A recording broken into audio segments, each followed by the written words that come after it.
Is this Ted? Yes. How you doing, Johnny? Hey, Ted Jenkins, right? I'm doing good, man. Yes. How are you? I'm doing pretty well, thank you. Where are you? I'm out here, today I'm out here in Weatherford, Texas, right outside of Fort Worth. Okay. Now, if I'm trying to get this straight, you're a Filipino American? No, I'm not. My wife is. She's Filipino. Oh, I see. Where's she from? She's from Dipolog. Dipolog, okay. Well, I hope I'm not disturbing you. Are you asleep or taking a nap? No, I just pulled in and I got make something to eat here, and I'll just be here in just a little bit. I got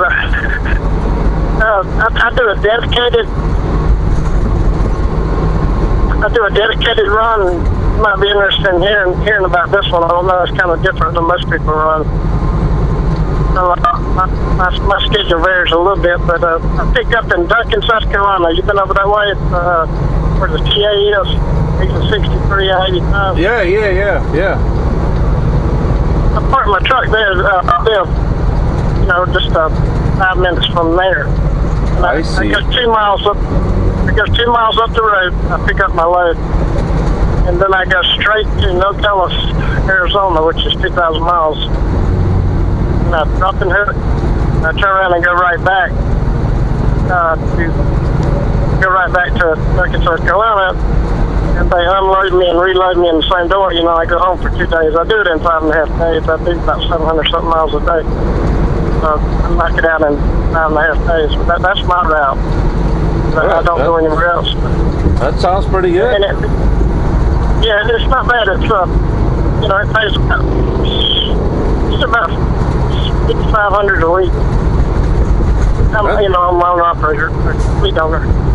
I see. Now, how many trucks do you have? I got 3 now. Oh, okay. Oh, that's nice. Sometimes more. Sometimes less. Yeah, it's a get a little run because it's only 15,000 pounds going out, with coming back. But and last week they did hit me all the way back because it's so dedicated. It's Ford Motor Company. Yeah. Auto parts. Yep. And so if you get out there and there's nothing, they can't tell you to do something else, so they hit you back. Oh, really? As long as they pay for the miles. Yeah, they pay you both ways. They just charge it back to Ford. Yeah. This week they didn't have a load of the empty racks, so they had me pick up a load that actually goes to Illinois. So I'm taking it over here to Dallas and swapping it and getting one that somebody else dropped. I'll do that early in the morning. Now, I'll be back home. Ted, where did you meet your wife? I actually met her on the internet. Okay, she was in the Philippines when you met her online? Yes. Okay. I met her through an international site. I see. Now, Dipolog is part of Mindanao, isn't it? In Mindanao, yes. Yeah. Right on the Dipolog is right on the coast. Her family are fishermen. I see. I would imagine that's near Iligan City in Marawi, or not. Yeah, I know where it is. But you probably know my story. I grew up in Camiguin Island and also in Cagayan de Oro, which is the largest city in Mindanao. But you grew up in Mindanao also? Yes. I'll tell her. I showed her where you had cooked breakfast on the video. Yeah. I showed her that. She really enjoyed that. If she she got a kick out of that. If she has Facebook, tell her to befriend my wife. I'm sure they can share recipes. Okay, I will. I'll tell her. Yeah. Are you one of my friends on Facebook? Okay. I'll tell her. Maybe you can text me how do I find it? Well, on Facebook, you can find me with the same name, JBG Travel. Okay, I'll find you then and show it to her. Now, how's the weather? How's the weather over there in, where you're at? It's about 100 degrees. It was on the way out. I picked up last Friday morning going out, and when I hit Pecos, Texas, it went up to 115. When I hit Odessa, it went to 110. When I hit Pecos, it went to 115. Ooh, it's just fine. It's hot, but had some rainstorms, but it's cleared today. You know, I keep wondering how in the world these tires last in that kind of heat, you know? I know. I'm worried about it this whole trip when I saw that temperature like that. I run caps sometime, but I have good luck with them. You know, I've got 180,000 miles out of sometimes. So yeah. I make some caps sometimes. Not always, but sometimes. I don't really have a big problem with them, but it's hard to believe with temperatures like that. Now, Ted, I'm sure there's a lot of people out there that are curious about, you know, especially the newcomers. They graduate from truck driving school and automatically they dream for that owner-operator status. What do you say to young people that are newcomers about owner-operators or truck leasing and all that stuff? Any advice for newcomers? Well, my friend just today he's turning in the lease truck. He lost a lot of money. He went in on one of those leases. And actually got a pretty good lease, not with a company, but an independent lease. And he was on over here at National Freight, and his payment is very high. And he couldn't make it off of that. They kept taking, the more he made, the more they took. So, and he's been in the industry 10 years at least. So he's not a new guy. But he's turned that truck in today. And last week he bought one similar to what I buy. I drive it's a nice one now. It's a 2007 International 9400.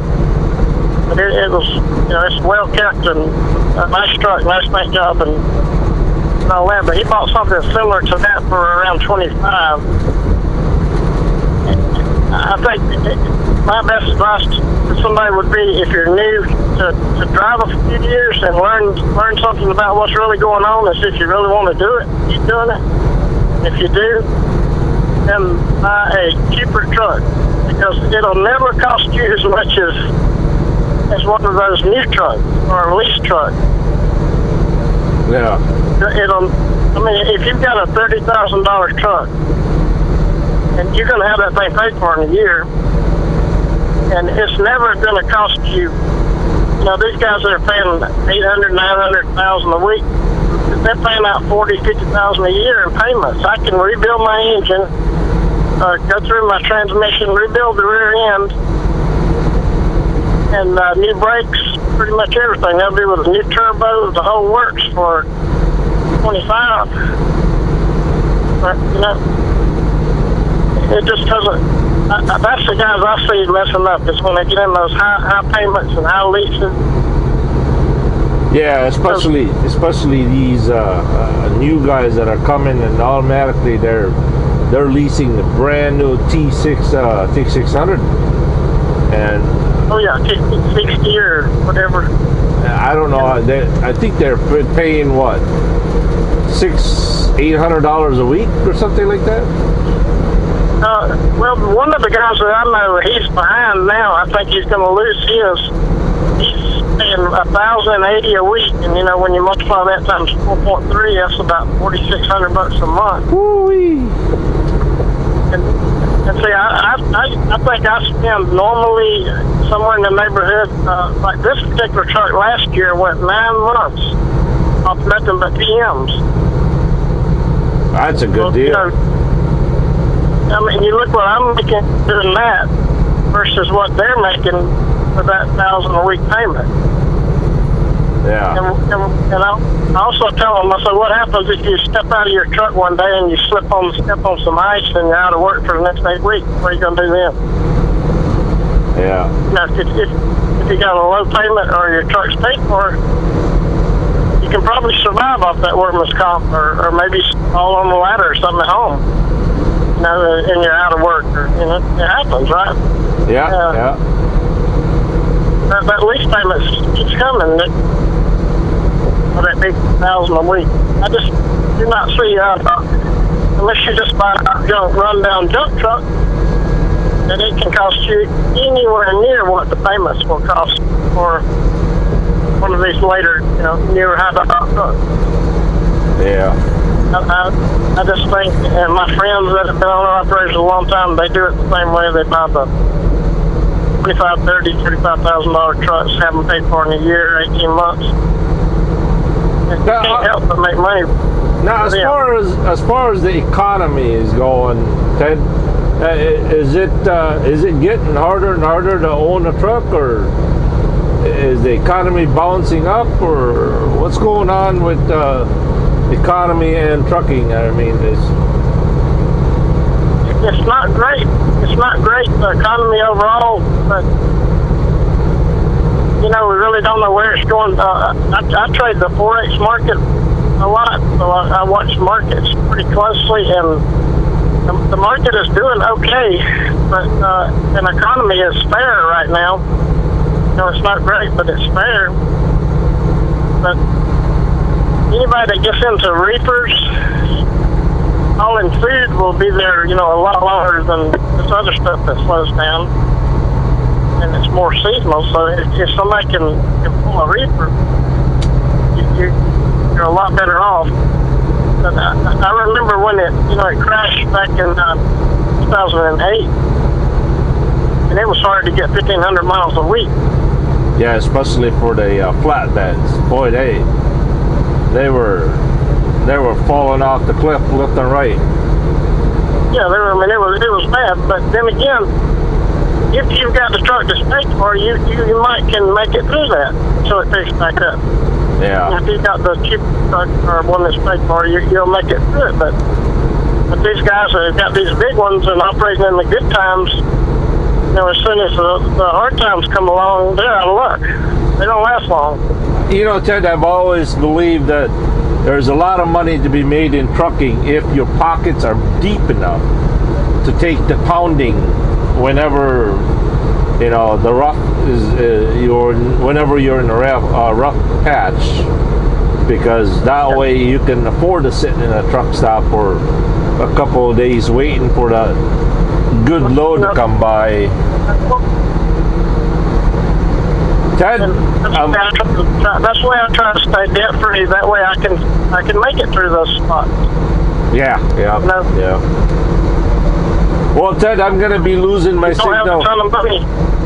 Ted, I'm kind of losing my signal here. So, Ted, I appreciate you, and I hope I can I keep your number and I call you sometime? Yes, sir. All right. Call me anytime you get a chance. I start off during the week. I'll be on Wednesday. I'll be off Thursday. I'll leave again Friday. I start off the week working late at night, and then as it progresses, I start a little earlier and earlier, but I cut my phone off when I go to bed, so call anytime you want. I appreciate you calling me back. I like you, I watch your videos Again, tell your wife to find me on Facebook. It's JBG Travel, and somewhere in there is a mean-looking, beautiful wife, and Commander-in-Chief. So maybe they can trade recipes or something.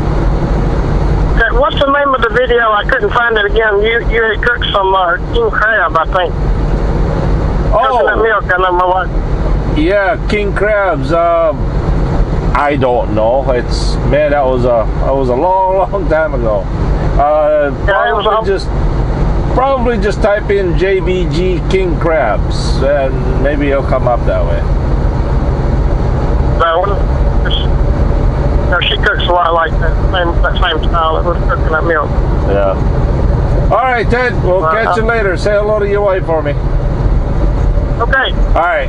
Sure good. right. Appreciate your call. Yeah, bye. Goodbye. Well, that was an interesting conversation with Ted. Ted, if you're watching this, thank you for the advice on the owner-operator economy and all that stuff. And looks like I'm gonna keep you as an advisory board. If I ever have, or anybody ever have any question as far as being owner-operator and what route to go, we'll give you a call, Ted. All right, so everybody, thank you very much. Have a good and godly day, and we'll catch you later. Peace.